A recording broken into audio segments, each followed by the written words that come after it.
Assalamu alaikum. This is Zara Shafi and you're watching Commentary Box. PSL Special 2025. The exciting games in the PSL are currently going on. Yesterday it was a gap day, but today the first qualifier of the HPL PSL Edition 10 will be played today between Islamabad United versus Quetta Gladiators. Both the team have been played superbly, so it is going to be a tough contest today. Meanwhile, Pakistan has officially announced a 16-member squad against Bangladesh home series, and some big names have been left out as well. But the question is PCB heading towards the right direction, or it is still just a case of injustice to some of the players? We will get to know all these answers from our panelists, and today I am joined by cricket analyst Asghar Azim. Asghar, welcome to the show. Hope you are doing great. Thank you. Asghar, जैसे कि मैंने mention भी किया, squad से मुतालिक मैं आपसे बात भी करूंगी, लेकिन पहले एक नज़र डाल लेते हैं कि कौन कौन से प्लेयर्स हैं जो कि स्क्वाड में जगह बनाने में कामयाब हुए हैं। So starting from Salman Ali आका, जो कि कैप्टन भी हैं, वाइस कैप्टन हैं जनाब शादाब खान, जगह बनाने में कामयाब हो गए हैं। अबरार अहमद, अगर पीएसएल परफॉर्मेंसेस देखी जाए तो अच्छा परफॉर्म कर रहे हैं, बिल्कुल ठीक, उनको सेलेक्ट किया गया है। फ़हीम अशरफ, अगर हम देखें तो फास्ट बॉलिंग के एतबार से इस वक्त ज़बरदस्त ऑलराउंडर के तौर पर सामने आए हैं। फ़खर जमान अगेन सरप्राइज़ कर रहे हैं with his bat. Haris Rauf की जगह मुझे समझ में नहीं आ रही है असगर, क्योंकि ज़ाहिर है उनकी जो परफॉर्मेंसेस रही हैं पीएसएल में इतनी अच्छी नहीं रही हैं। हसन अली ने थोड़ा ज़रूर इम्प्रेस किया है अपनी बॉलिंग से। हसन नवाज़ के जो लास्ट 3 ज़ाहिर है इनिंग्स गई हैं उसमें हम ये देख रहे हैं कि उन्होंने बड़ी अच्छी परफॉर्मेंसेस दिखाई हैं और कोयटा को जितवाया भी है। तो असगर, आप क्या कहेंगे, क्योंकि इसमें जो बड़े नाम हैं यानी रिजवान हो गए, बाबर हो गए, इनफैक्ट शाहीन हो गए, वो भी लेफ्ट आउट है।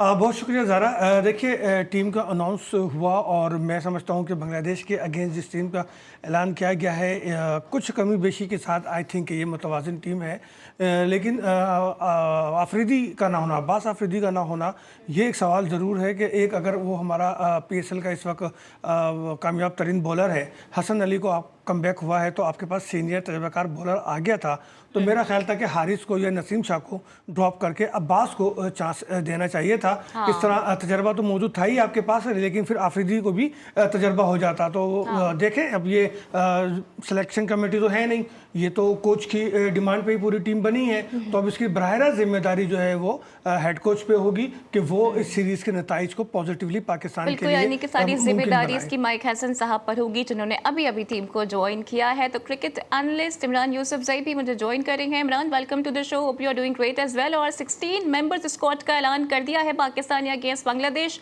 व्हाट इज योर टेक, क्योंकि रिजवान, बाबर और शाहीन नहीं है इसके अंदर? जी बिल्कुल ज़रा, बहुत शुक्रिया। सबसे पहले तो और अहम बात ये है कि जो आपके बैकबोन है आपकी T20 क्रिकेट की, यानी इन सारी चीज़ों से कथा नज़र कि मुल्तान सुल्तान जो रिजवान की टीम है वो इस टूर्नामेंट से बाहर हो गई और बाबर आजम उनकी टीम भी इस टूर्नामेंट से बाहर हो गई, लेकिन इसके बावजूद अगर आप देखें तो पाकिस्तान की तरफ से T20 के फॉर्मेट में जो 4 सबसे बड़ी हाईएस्ट ओपनिंग पार्टनरशिप्स बनी हुई है वो 200 प्लस की, जिसमें से 2 या 3 है और बाकी 100 प्लस की, 150 प्लस की है, तो वो रिजवान और बाबर की हैं और वो दोनों आपके स्क्वाड में मौजूद नहीं है। उसके बावजूद मैं बिल्कुल असगर भाई की इस बात से इत्तेफाक करता हूं कि कुछ कमी बेशी के साथ ये एक अच्छा और काबिले कबूल स्क्वाड समझा जा सकता है। मैं एतराज किसी के ऊपर नहीं करूंगा, लेकिन देखिए सलमान अली आगा की परफॉर्मेंस अगर आप देखें तो पिछली उसके जो 11 मैचेस हैं उसके अंदर उनकी सिर्फ 2 विकेटें हैं और ये आप उनको लेकर जाते हैं हमेशा ऑलराउंडर की हैसियत से। उसके बाद अगर आप उनका स्कोर भी देखें तो मेरे ख्याल से कोई इतना पिछले 11 इनिंग्स में कोई इतना लंबा चौड़ा स्कोर उनका नहीं है, शायद 2 ही उनकी नेट सेंचुरियां हैं। उसके अलावा अगर हम शादाब की बात करें तो शादाब की पिछली 20 इनिंग्स की अगर आप बात करें तो पिछली 20 इनिंग्स की T20 इंटरनेशनल की मैं बात कर रहा हूँ, शादाब खान ने सिर्फ 5 विकेटें हासिल की हैं और उनका टोटल स्कोर इन 20 इनिंग्स में सिर्फ 184 रन है। उसके बावजूद आप जो है उनको नायब कप्तान भी आपने बना दिया है टीम में उनको शामिल भी किया है। ज़ाहिर सी बात है, नायब कप्तान का मतलब ये होता है कि वो हर सूरत में टीम में मौजूद ज़रूर रहेंगे, चाहे जो भी प्लेइंग 11 बनती है। तो मेरा ख्याल ये है कि इसमें सबसे ज़्यादा जो ज्यादतियाँ की गई हैं, वो नए जो नौजवान प्लेयर्स हैं। जब आप बात ये करते हैं कि जी नए खिलाड़ियों को मौका मिलना चाहिए, तो नए खिलाड़ियों को मौका कब मिलेगा, हाँ। कैसे मिलेगा और कौन देगा? ये ज़ाहिर सी बात है कि मैं और आप तो नहीं देंगे, ये पीसीबी को चाहिए। अब आप देखें सुफियान को आपने जो इकलौता मैच दिया न्यूज़ीलैंड के खिलाफ, उसमें उसने क्या शानदार बॉलिंग की थी, 2 ओवर में 6 रन दिए, हाँ। 2 विकेटें हासिल की और उसके बावजूद आपने उसको स्क्वाड में शामिल नहीं किया। आपने पीएसएल के 10 मैचेस में उनको सिर्फ और सिर्फ 3 मैचेस में मौका दिया उनमें, जी। और वो भी देखें उसके बाद आपने सेकंड मैच में उनको मौका दिया, फिर 5वें मैच में मौका दिया और फिर उनको बेंच पे बिठा दिया। 17वें मैच में उनको आपने दोबारा मौका दिया। तो सुफियान मुकीम यंगस्टर हैं, नए खिलाड़ी हैं, पीएसएल आपका अपना ब्रांड है, आपका हुँ। अपना फॉर्मेट है क्रिकेट का। तो मेरा ख़्याल है कि उनको मौका देना चाहिए था, और इस तरह बहुत सारे खिलाड़ी हैं। देखिए हसन नवाज़ एक बहुत ही शानदार जी। बल्लेबाज़ आपको मिले हैं, शाबलाल फरहान, इसी तरह से आप बिल्कुल, नईम को और हम देखें। ये देखें तो अब पीएसएल की ही परफॉर्मेंसेस की बुनियाद पर कुछ खिलाड़ियों को शामिल कर लिया गया है और कुछ को इग्नोर कर दिया गया है। ग़ालिबन आप भी यही बात कह रहे हैं। तो असगर, अभी जी, जैसे कि बिल्कुल। इमरान ने शादाब का भी ज़िक्र किया, तो ये काफ़ी स्पेकुलेशंस थी कि जब माइक हसन आ गए हैं तो शादाब तो होंगे, और इवेंचुअली वो हैं। देखिए, माइक हसन और सलमान दोनों ही के लिए शादाब और माइक सलमान की जो टीम में मौजूदगी है, वो माइक हसन ही की पॉजिटिव आई थिंक ऑब्जर्वेशन की वजह से है। वरना सही बात कर रहे हैं इमरान कि हाँ। मेरे हिसाब से तो इन दोनों की जगह भी नहीं बनती थी। लेकिन वो कहते हैं ना कि वो इस्लामाबाद यूनाइटेड के हेड कोच हैं, ज़हनी हमांगी है और टीम से रिजल्ट लेना है, तो इस वक्त इस पूरी सीरीज़ की जिम्मेदारी माइक हसन पे ही आयद होती है। लेकिन अगर शादाब को सुफियान को अगर लेते तो फिर शादाब को ड्रॉप करना पड़ता।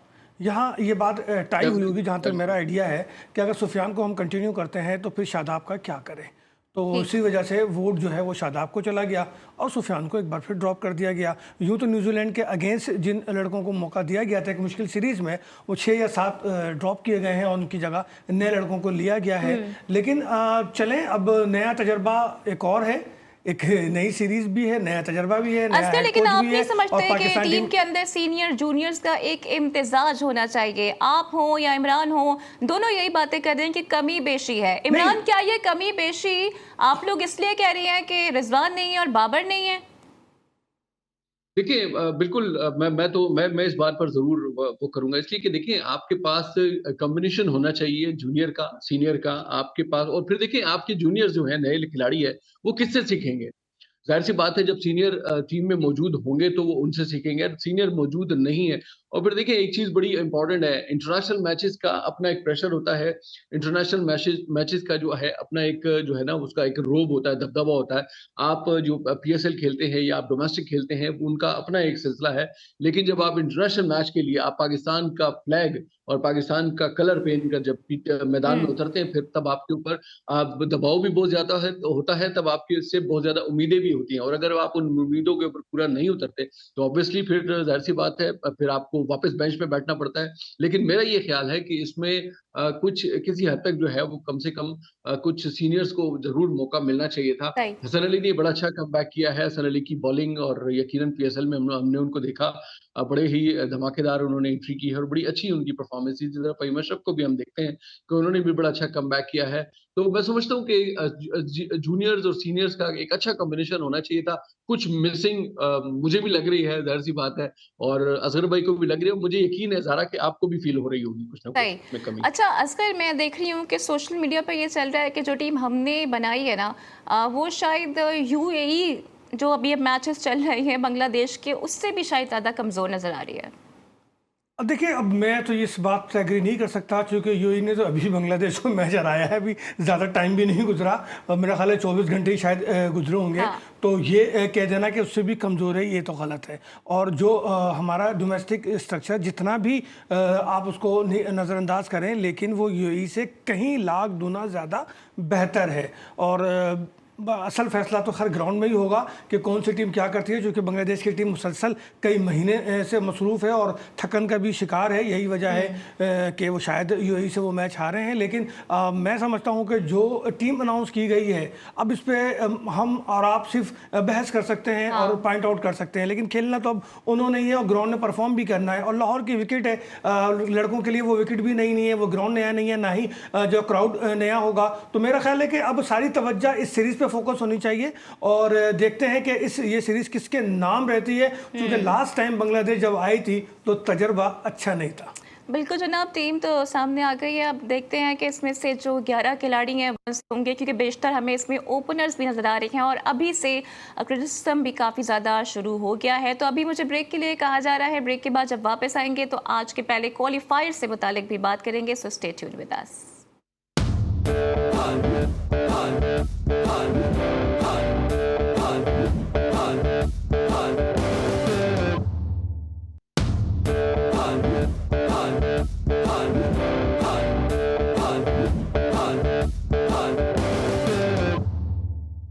Welcome back. तो बांग्लादेश वर्सेस पाकिस्तान सीरीज़ के लिए पाकिस्तान के स्क्वाड का बाज़ाब्ता ऐलान हो चुका है और बहुत सारे जो बड़े नाम हैं वो इसमें मिस आउट नज़र आ रहे हैं। Farmer first class cricketer Sajid Khan साहब, जो कि बड़े ज़बरदस्त तस्दीर तबसरे देते हैं, जीटीवी पैनल का हिस्सा हैं, हमें ज्वाइन कर रहे हैं। और साजिद साहब ने तो हमें पहले ही बता दिया था कि इस सीरीज़ में आपको रिजवान और बाबर नज़र नहीं आएंगे, लेकिन यहाँ तो शाहीन भी ड्रॉप हो गए हैं। साजिद खान साहब, ओवरऑल क्या कहेंगे and welcome to the show as well.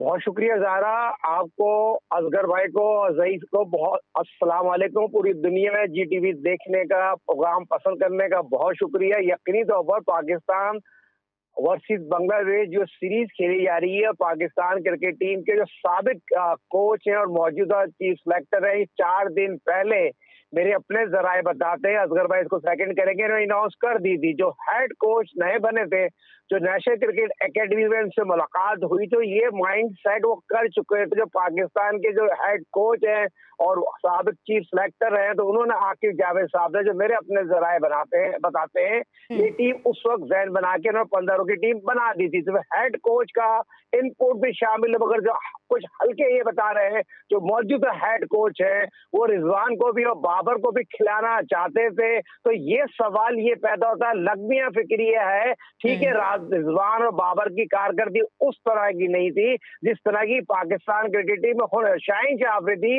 Deserve करते हैं। शाहीन शाह अफरीदी आउटस्टैंडिंग बॉलिंग करते हुए आ रहे हैं, तो शाहीन शाह अफरीदी को ड्रॉप करने का फैसला मैं समझता हूँ गैर मियारी। और शाहीन शाह अफरीदी का एक दफा फिर ज्यादती की, जो न्यूजीलैंड में उनके साथ ज्यादती की गई थी, 2020 को सिलेक्ट नहीं किया था। तो मैं ये समझता हूँ शाहीन शाह अफरीदी का इनपुट है ना, 2020 में पाकिस्तान की जो टीम होती है उसमें होना चाहिए। मगर पाकिस्तान क्रिकेट टीम खिलाड़ी को अनाउंस किया ना, ये बड़ी खुशशाइन बात है। सादत फरहान ने धक्के खाए, बड़ी मेहनत की, जैसे असगर भाई बताएंगे, हमने बड़ी मेहनत करके फर्स्ट क्लास क्रिकेट खेली, तो उसका पाकिस्तान टीम में आना खुशशाइन बात है, मगर उसको उसके नंबर पे खिलाया जाए। सवाल ये पैदा होता है, आगा सलमान से मेरी रिक्वेस्ट होगी, देखिए आगा सलमान साहब, जो उसके पहले 5 हाल में ज्यादती की, तो रिजवान ने, बाबर ने, उसको उसके नंबर पे मौका नहीं दिया। इस प्लेटफॉर्म के तवज्जो से मैं कहूंगा उसके नंबर पे खिलाएं और उसको कॉन्फिडेंस दें। और पाकिस्तान क्रिकेट टीम में 2 ऑलराउंडर बहुत अच्छे आए। एक तो आपने देखा चौधरी साहब,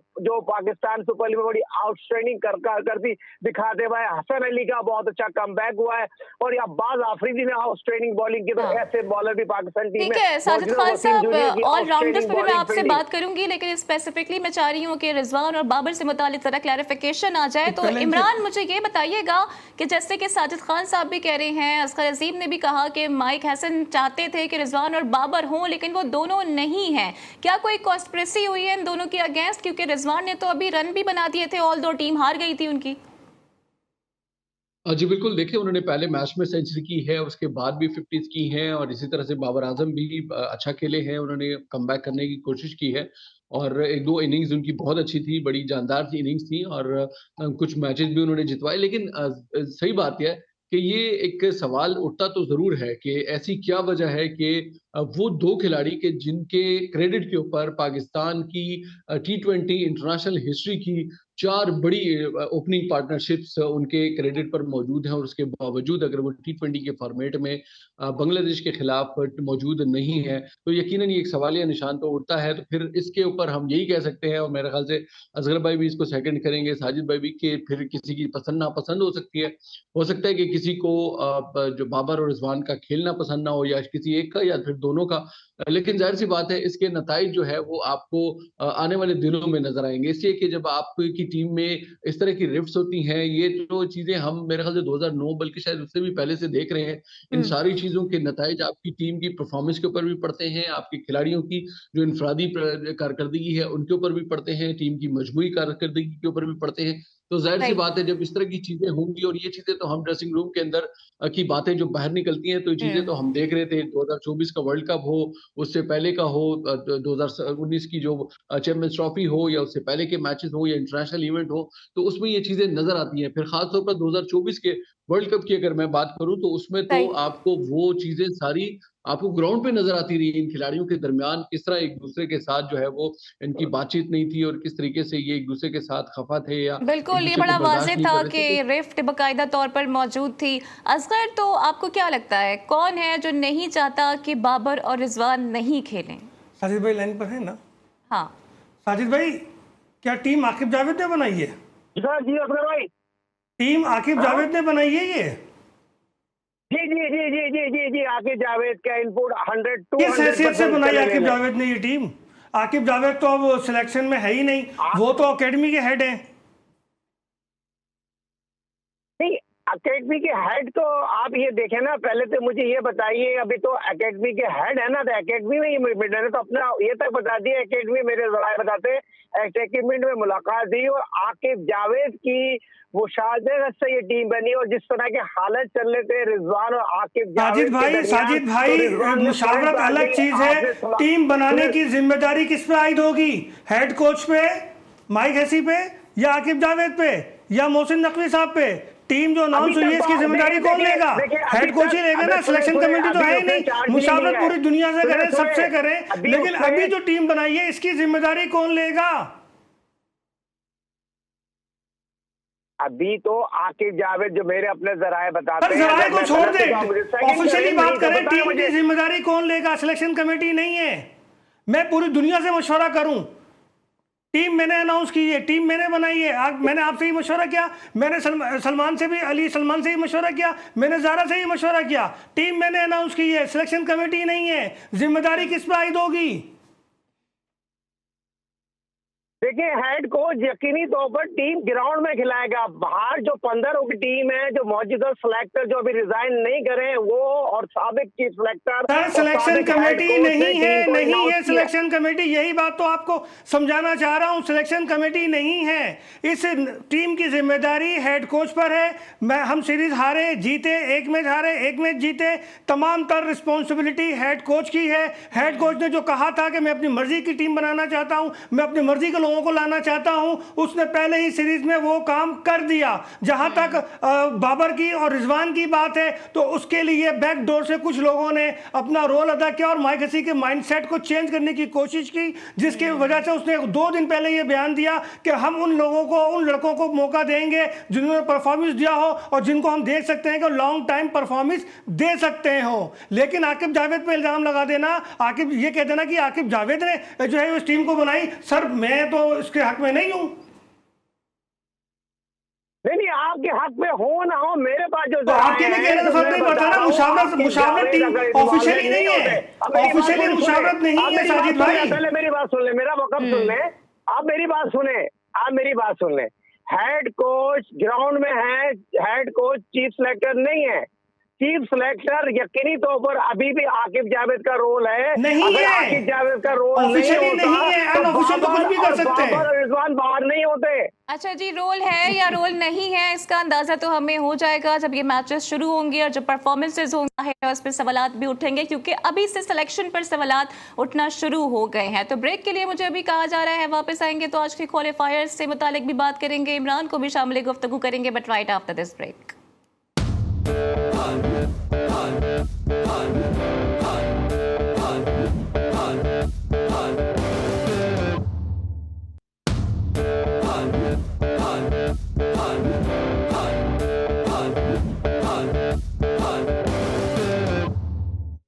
welcome back, and it's a big game coming up today. It's the first qualifier of HBL PSL Edition 10 between Islamabad United versus Quetta Gladiators. Imran Yousafzai की जानिब बढ़ूंगी। इमरान, आज के मैच को आप कैसे देख रहे हैं? बिकॉज मुझे लगता है कि काफ़ी एक टफ कॉन्टेस्ट होने वाला है, बिकॉज दोनों ही टीम्स ने बहुत सुपर्बली प्ले किया है।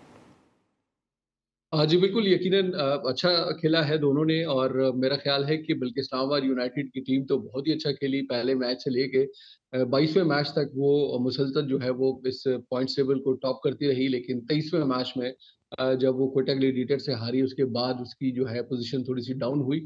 और अब तक जो 4 मैचेस इस्लामाबाद यूनाइटेड ने हारे हैं, उन 4 में से 2 मैचेस वो क्वेटा ग्लेडिएटर से हार चुके हैं। तो मेरा ख्याल है कि आज का जो मैच है वो बड़ा टफ होगा दोनों टीमों के लिए। और जाहिर सी बात है कि दोनों टीमें पूरी कोशिश करेंगी, इसलिए कि और मेरे ख्याल से प्रेशर क्वेटा ग्लेडिएटर्स के ऊपर कम होगा, इस्लामाबाद यूनाइटेड के ऊपर ज्यादा होगा, इसलिए कि इसी टूर्नामेंट में 2 मरतबा इस्लामाबाद यूनाइटेड ने शिकस्त खाई है क्वेटा ग्लेडिएटर्स से। एक मरतबा 109 रन से और दूसरी मरतबा 2 विकेटों से शिकस्त खाई है। तो मेरा ख्याल है कि इस्लामाबाद यूनाइटेड के ऊपर थोड़ा सा प्रेशर ज्यादा होगा, उनको हर हाल में ये मैच जीतना होगा। क्वेटा ग्लेडिएटर्स ऑलरेडी जो है वो आगे जा चुकी है और क्वेटा ग्लेडिएटर्स ने बड़ी ही शानदार परफॉर्मेंस की है, 7 मैचेस जीते हैं। लेकिन इस्लामाबाद यूनाइटेड जो कि शुरू में बड़ा अच्छा खेली और उन्होंने 5 मुसलसल मैच जीते और उसके बाद 4 मुसलसल हारे।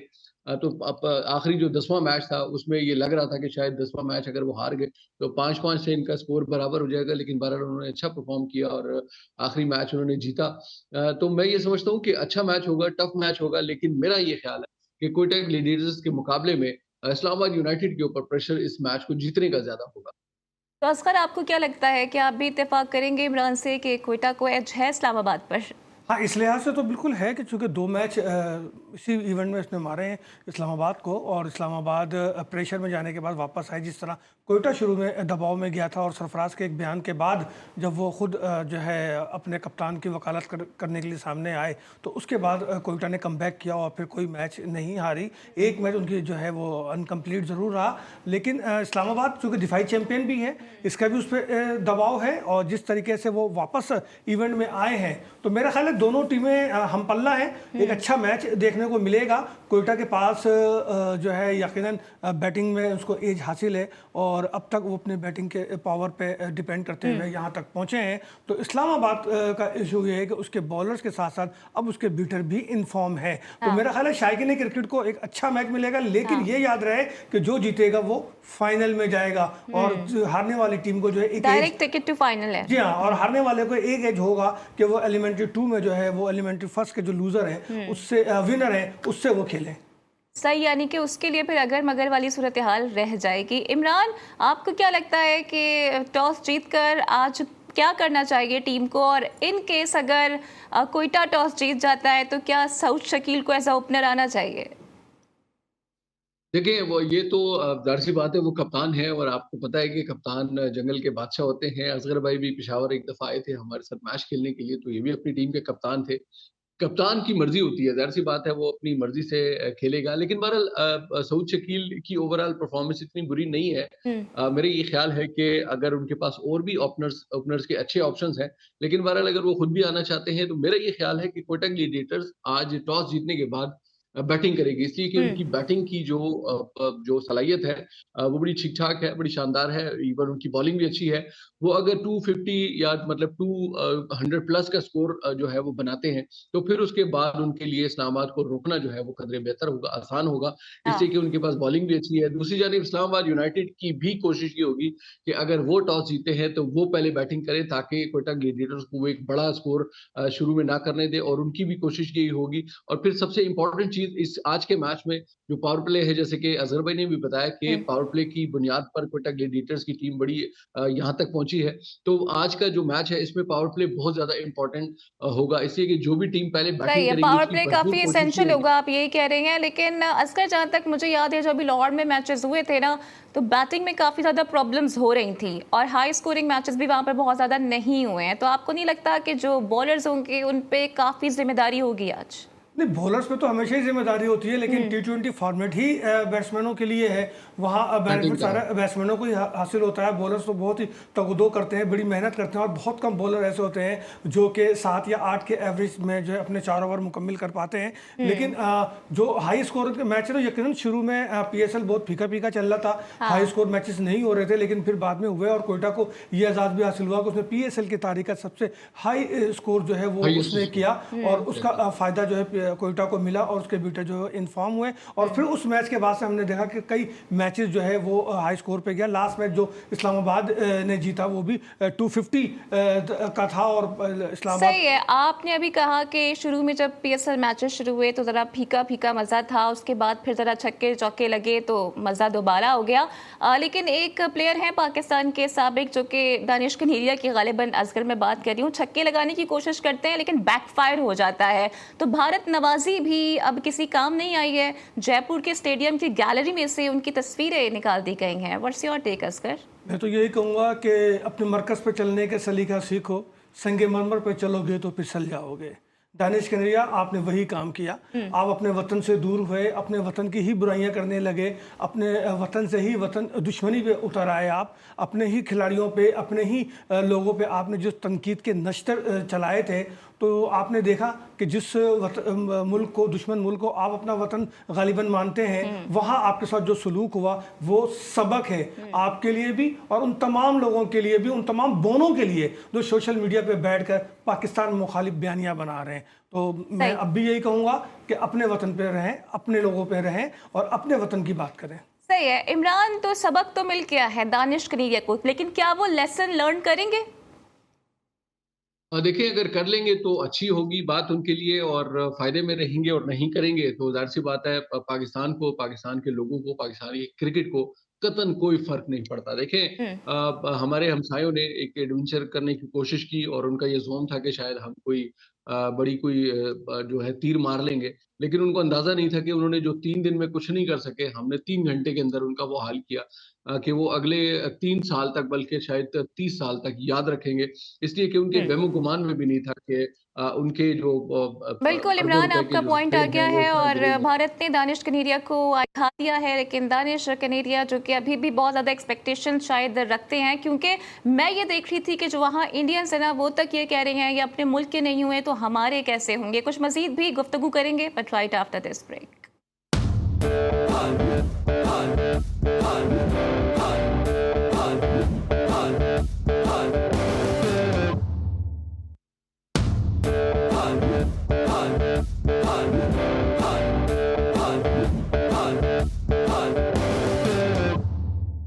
वेलकम बैक जनाब। तो अब से कुछ देर बाद PSL एडिशन 10 का पहला क्वालिफायर खेला जाएगा। साजिद खान साहब, मैं क्विकली जानना चाहूँगी कि आज के मैच के हवाले से आपकी राय क्या है? वैसे सऊद शकील ने कह दिया है कि ख्वाजा नाफे और हसन नवाज तो फ्यूचर स्टार हैं पाकिस्तान के। पर मैं किसी के बयान पे तो नहीं कहूँगा, जिस तरह उसने, हसन ने जिस तरह कारकर्दगी दिखाई है ना, और आउटस्टैंडिंग फीचर है पाकिस्तान का, जो बॉलर बैठ के दरमियान खेल रहा है, न्यूजीलैंड में सेंचुरी बनाए, उसके बाद जिस तरह कोयटा की मैंने सरफराज उसको कॉन्फिडेंस दिया, जिस 4 नंबर पे आके उसने सेंचुरी बनाई, 70 बनाई, और 3 बड़ी इनिंग खेली है, 2 मैन ऑफ द मैच। तो ये यकीनी तौर पर बहुत ही आउटस्टैंडिंग प्लेयर मिला है, और वाज़ेह फर्क जो कोयटा की जो जीत में बड़ा अहम रोल प्ले किया है, और मैच जीतने में ऐसे नौजवान टैलेंटेड बैट्समैन का बड़ा अहम रोल होता है। और आज के मैच में टॉस बहुत इंपॉर्टेंट होगा, और इस्लामाबाद वर्सेस कोयटा, देखिए कोयटा की यकीनी टीम बहुत आउटस्टैंडिंग ग्रिप बन चुकी है, और इस्लामाबाद से बाहर रहती है, जो उनकी कारकर्दगी है वो उस तरह की नहीं है, मगर अंडरस्टिमेट में नहीं कर सकता। टॉस बहुत इंपॉर्टेंट होगा, जो भी टीम टॉस जीतेगी तो यकीनी तौर पर यह लाहौर में फास्ट बॉलर को बहुत ज्यादा हेल्प मिलती है। आमिर की बात करूं, वसीम जूनियर की बात करूं, फहीम की बात करूं, और अबरार की बात करूं, आउटस्टैंडिंग बॉलिंग करते हुए नजर आएंगे, तो ये बहुत इंपॉर्टेंट चीज है। मगर हम इस्लामाबाद को अंडरस्टिमेट नहीं करेंगे, बहुत ही आउटस्टैंडिंग कारकर्दगी दिखाई है, तो मैं समझता हूँ इस्लामाबाद की जो जीत में बड़ा अहम होगा साहबजादा फरहान, जो यकीन वो 45 छक्के मार चुके हैं, 400 रन बना चुके हैं, लिटिल मास्टर हनीफ मोहम्मद की कैप उनके सर चढ़ चुकी है, तो यकीनी तौर पर पाकिस्तान सुपर लीग में पावर प्ले का बड़ा इस्तेमाल होगा, टॉस विन द मैच। जी ठीक है सर, आपका पॉइंट आ गया। असगर, जैसे कि साजिद साहब भी ये कह रहे हैं कि जो टीम बन गई है कोयटा की वो बड़ी ज़बरदस्त है। क्या इसमें एक बड़ा हाथ सरफराज का भी है? इसमें तो कोई दो राय नहीं है। मैंने आपको बताया कि पाकिस्तान कोयटा की टीम डाउनफॉल का शिकार थी। 2 मैच हारने के बाद बहुत ज़्यादा उनकी बॉडी लैंग्वेज डाउन हो गई थी। तो उसके बाद सरफराज और हमने और आपने ही अपने प्रोग्राम में ये डिस्कस किया था कि सरफराज को फ्रंट पे आना चाहिए। वो सी के टीम डायरेक्टर हैं, लेकिन उनकी एक जिम्मेदारी और भी है। उसके साथ साथ हमने ये भी कहा था कि मोइन खान को भी जो है थोड़ा पिक्चर पे आना होगा और अपनी टीम को सपोर्ट करना होगा। तो उसके बाद हमने देखा था कि अगले ही मैच में सरफराज की एक वीडियो आई और उस वीडियो ने उनकी टीम को बड़ा बूस्टअप दिया और वो खुद अपने कप्तान के जो है वकील बन गए थे। तो जिसके बाद कोयटा ने पीछे मुड़ के नहीं देखा और फतवाहत का सिलसिला जारी हुआ। लेकिन आज के मैच में तमाम चीज़ों को, तमाम परफॉर्मेंस को एक तरफ रखकर नए सिरे से दोनों टीमों को खेलना होगा, क्योंकि राउंड खत्म हो गए। अब ये एक ऐसा मैच है कि इस मैच में आपके पास गलतियों की गुंजाइश नहीं है। अगर आप मैच जीतते हैं तो डायरेक्ट फाइनल खेलेंगे और नहीं जीतते हैं तो फिर आपको एक चांस जरूर मिलेगा। लेकिन मैच हारने के बाद जो मोरल डाउन होता है उसके बाद कम बैक करना बहुत मुश्किल होता है। सही। इमरान, वैसे आपको क्या लगता है, क्या शुएब मलिक की आज जगह बनती है कोयटा के प्लेइंग 11 में? देखिए, मेरा नहीं ख्याल कि ठीक है कि सीनियर हैं, लेकिन कम से कम नए लोगों को चांस मिलना चाहिए। लेकिन बहरहाल अगर क्योंकि असगर भाई की बात से मैं इत्तेफाक करूंगा कि ये चांस लेने वाला मैच है नहीं, इसी के कोयटा की पूरी लेकिन हम ये भरपूर डिस्कस कोशिश कर रहे थे ना कि उनको सेफ रखा गया है क्योंकि आगे जाहिर प्लेऑफ्स भी हैं। उनको सेफ ही रखे ना, वही अच्छे लग रहे हैं। तो बस जी, असगर भाई ठीक कह रहे हैं, उनको सेफ ही रखना चाहिए और मेरे ख्याल से तो नए लोगों को चांस देना चाहिए, इसलिए कि पीएसएल नए लड़कों के लिए, नए नौजवान खिलाड़ियों के लिए है, तो उनको ज्यादा चांस मिलना चाहिए। बाकी सरफराज की बात मैं करूंगा, असगर भाई ने जैसे बताया, देखें कप्तान वो नहीं होता कि जो टीम में मौजूद हो और फिर कप्तानी करे। कप्तान जो असल होता है वो बिहाइंड द सीन भी अपनी टीम की कामयाबी में एक अहम किरदार अदा करता रहता है और बिल्कुल सरफराज ने वही किरदार अदा किया है। और जिस तरीके से उन्होंने अपनी टीम का मोराल बुलंद किया, जिस ठीक है, यानी कि आप कह रहे हैं कि सरफराज ही लीड कर रहे हैं कोयटा ग्लैडिएटर्स को। साजिद खान साहब, आप भी जरा इसमें क्विकली अपनी राय ऐड कर दें प्लीज। तो मुझे तो बहुत खुश हो रही है, मेरी शागिर की तारीफ हो रही है, जिसको मैंने बहुत 14 साल से मेहनत कराई है, वर्ल्ड क्लास कप्तान। परसों वीडियो भी भेजी है सरफराज ने आपको। हाँ, लेकिन शुएब मलिक भी तो आपके शागिर्द है ना, उनकी तो बुराई हो रही है। सरफराज ने आपको वीडियो भी भेजी है। बिल्कुल असगर भाई, ये तो आपका हमारा सबका टीम, आप तो जानते हैं असगर भाई किस तरह उसको मेहनत कराई है। शुक्र अल्हम्दुलिल्लाह। और जिस तरह आपने अपने ज़ारा ने बात की, यकीनी तौर पर प्लेटफॉर्म बात करता है सरफराज के हवाले से, कोई दो राय नहीं है। और बड़ी खुशी होती है जब इस तरह की कारकर्दगी दिखा रहे हो। और सऊद शकील को जो कप्तानी है, उसकी एकेडमी का बच्चा है, सरफराज एकेडमी का बच्चा है।